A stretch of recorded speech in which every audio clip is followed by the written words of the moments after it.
తర్వాత నిన్న మొన్న సార్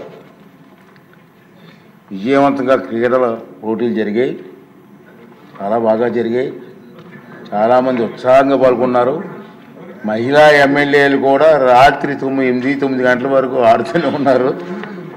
ప్రజలు కూడా విజయవాడ ప్రజలు కూడా నేషనల్ గేమ్స్ అయినట్టు స్టేడియం కూడా వచ్చారు సార్. బ్రహ్మాండంగా జరిగింది. సభ్యులంతా ఉత్సాహంగా ఈ పోటీలో పాల్గొన్నారు సార్. అందరికీ అభినందనలు తెలియజేస్తున్నాను. ఈరోజు మన సభ్యులు విభిన్న కళారంగంలో కూడా వారు తాలూకు టాలెంట్ చూపించడానికి ప్రదర్శనలు కూడా చేస్తున్నారు. ఇప్పుడు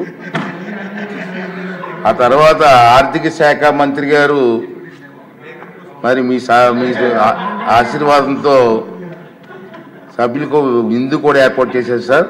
అంతే సభ్యులందరినీ కోరుతున్నానండి, డెఫినెట్గా ఈ 2 రోజులు ఎంతో సహకరించారు, బ్రహ్మాండంగా చేశారు.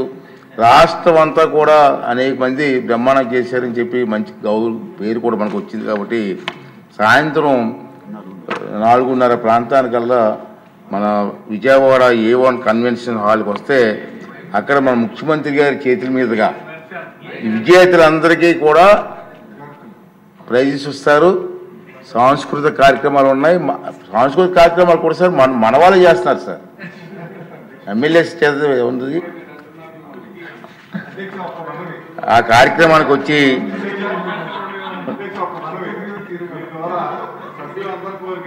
ముఖ్యమంత్రి గారు ఉప ముఖ్యమంత్రి గారు కూడా ఈ ఆటల పోటీల్లో నెక్స్ట్ ఇయర్ అని సార్ పాల్గొని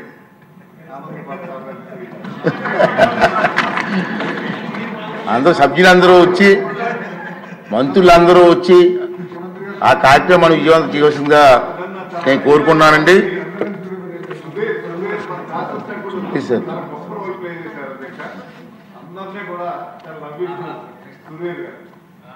ఎవరు? ఓకే అండి, ఉండండి.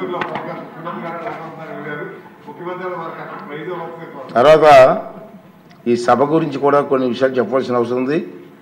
ఇప్పుడు 16వ శాసనసభ 3వ సమావేశాల గణాంకాలు సభ ఎండింగ్లో మనం చెప్పడం మొత్తం నుంచి ఆనందిస్తూ వస్తున్న సంగతి మీకు తెలుసు. సభ మొత్తం మీద గవర్నర్ గారి ప్రసంగం రోజును మినాయిస్తే 15 రోజుల పాటు సమావేశం అయింది సార్. ఈ 15 రోజుల్లో 85 గంటల 52 నిమిషాల పాటు శాసనసభ కార్యక్రమాలు జరిగాయి.